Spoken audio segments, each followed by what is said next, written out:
Attention, please. And now, it's Cutter's Rockcast. Backstage, Jesse Leach from Killswitch Engage, man. How are you? I'm good, man. Good. Good. Excellent. It's good to see you. It's been a long time since I've done anything with Killswitch Engage, really, it feels like. So it's awesome to have you guys back through. I'm looking forward to seeing the set tonight. Yeah. Always a pleasure, man. This place is magical, strange, dark, and fun. We've been living here. We're, again, backstage at the Rave in Milwaukee, and we've done a few videos, and every one, I think, has a different background because we've been in different dressing rooms. Yeah, it's great. It's like Wonderland down here, a weird psychedelic Wonderland. We are close to how many times have you guys been here? This has got to be... I do not know, and I've actually played here with other bands, too. Right. Seamless back in, like, 2006. So, yeah, I don't know. I lost track, dude.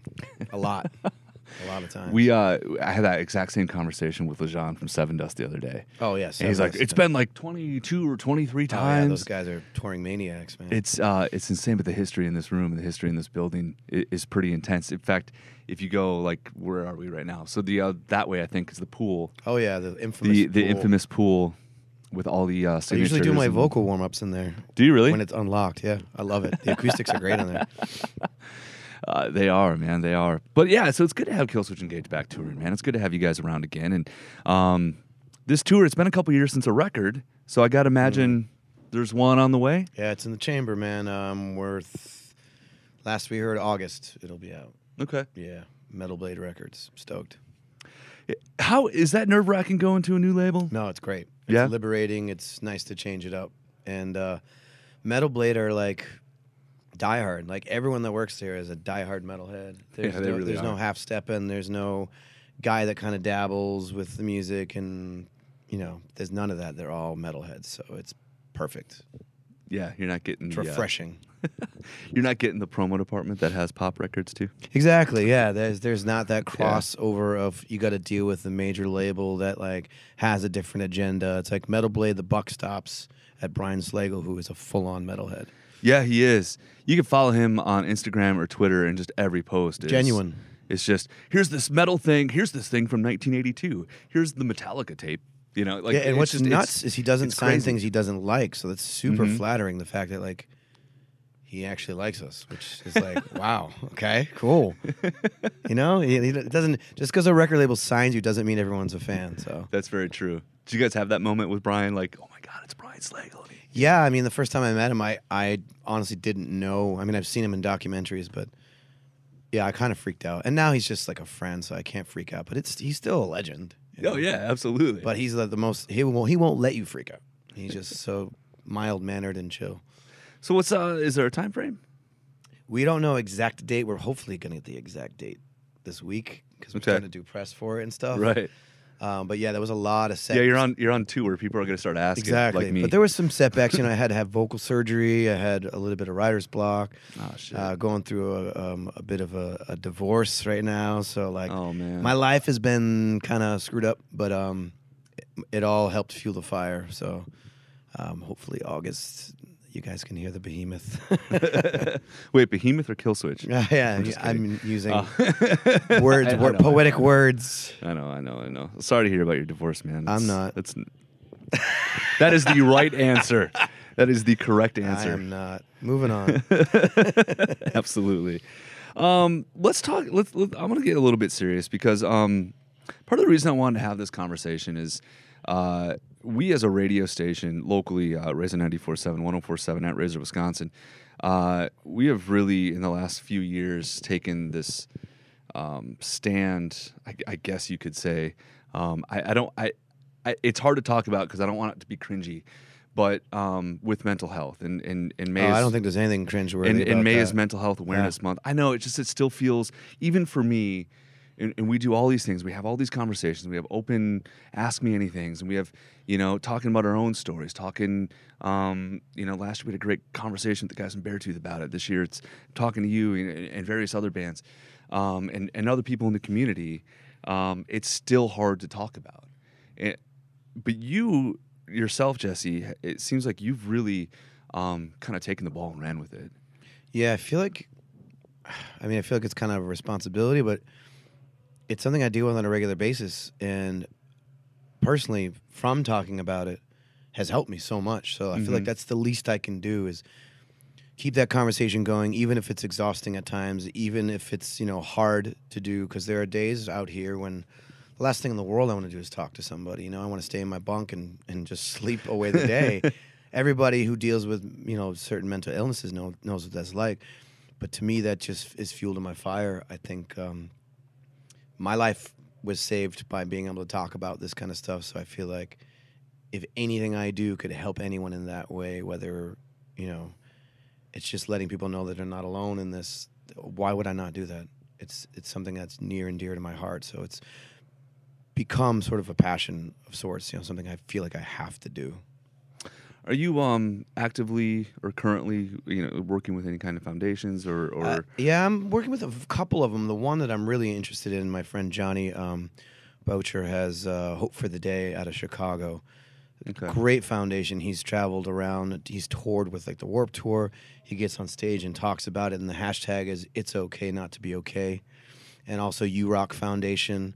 So we are also working with the U Rock Foundation. Oh, right on. Yeah. Joe. Great dude. Great guy. Yeah. So I kind of whenever I'm asked, I do it. I haven't really taken the plunge of connecting with somebody, but I never turn it down. Yeah. Last year when we started, I think it's the first time we really worked with the U Rock Foundation. Maybe it was the year before. It was with the Million Mohawk Challenge. Oh yeah, right on. Yeah. That they were doing, and I know it was always tough for me.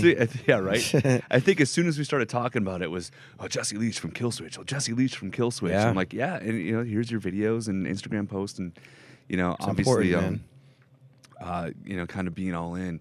I'm not even sure where I want this conversation to go with that.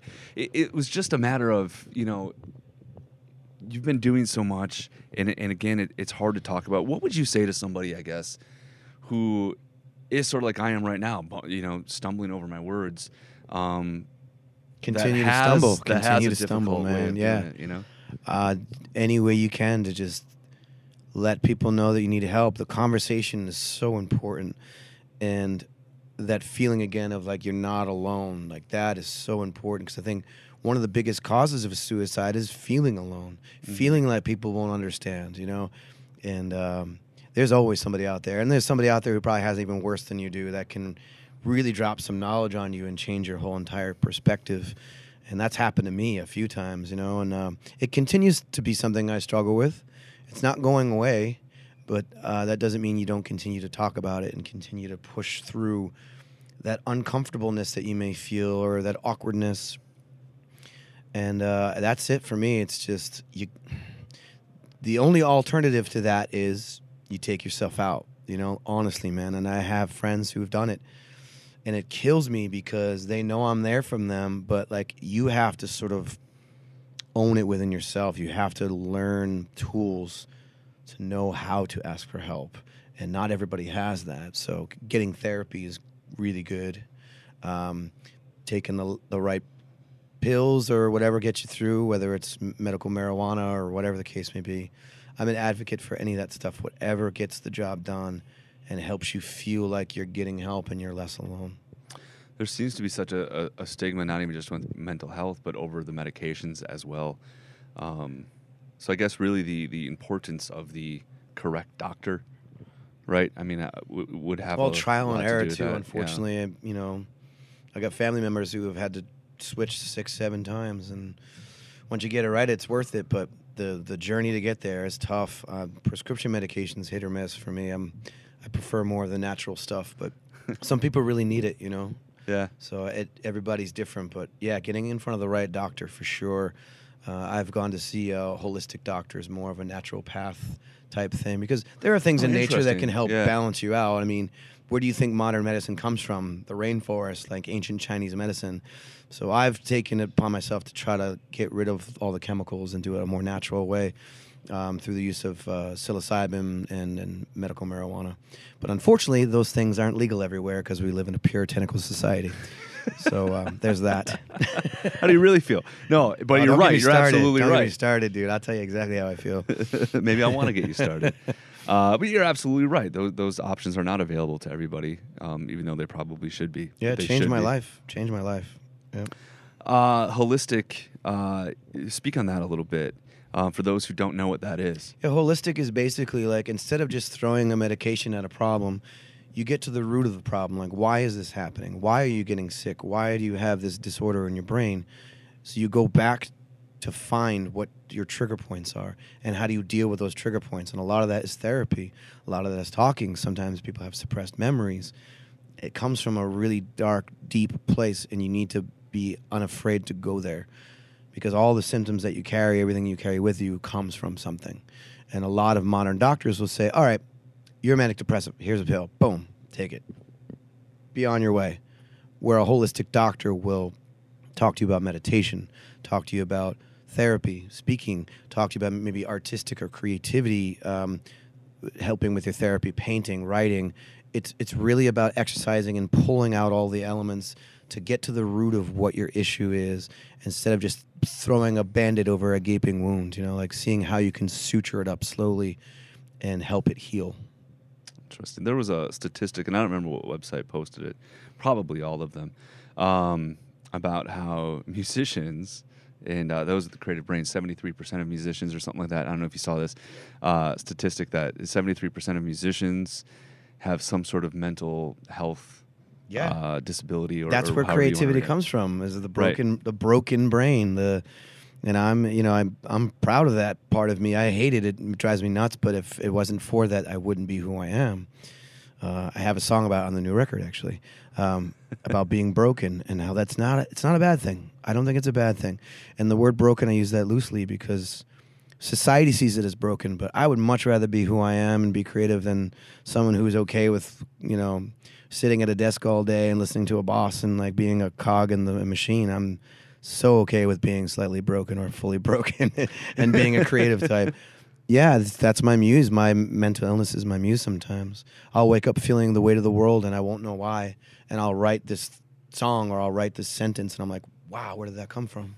I almost feel like an instrument sometimes with it. So yeah, it's a slippery slope, but it's one I'm proud to walk on. There you go. You Rock Foundation. What was the one in Chicago you said? Hope for the Day. Hope for the Day. Yeah. RazorWisconsin.com/mental health as well. There's a ton of information there.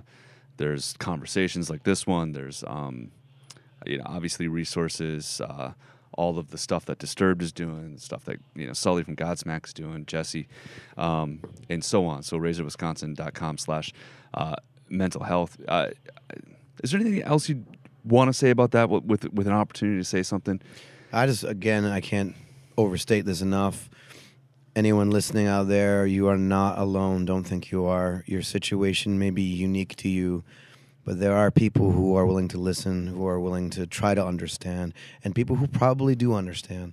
And I think that that's the most important thing. If I could leave anyone with that, is just speak up and know that you're not alone. And get lost in a fucking record. Hell yeah, man. Music is great therapy. Creating music, listening to music, I mean, I have a soundtrack to whatever. If I have a weird mood swing, I have a playlist. I legitimately have ammunition music ready to go. If I wake up in a screwed up mood, I have it. I know how to do it. That's a huge part of it, too. I agree. Absolutely. Jesse Leach, thank you so much. Killswitch Engage. This tour goes until... 2 more days. Is that it? Yeah. Is it just the festival and that's it? Yeah, man. All right. Going home. There you go. Finish that record. Oh, it's done. I got another record to work on. Times of Grace.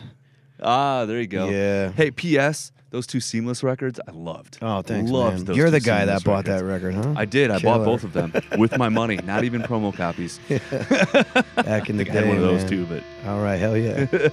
Thank you, Jesse. Thank you, Appreciate brother. Cutter's Rockcast. Don't forget to tune in. Exactly.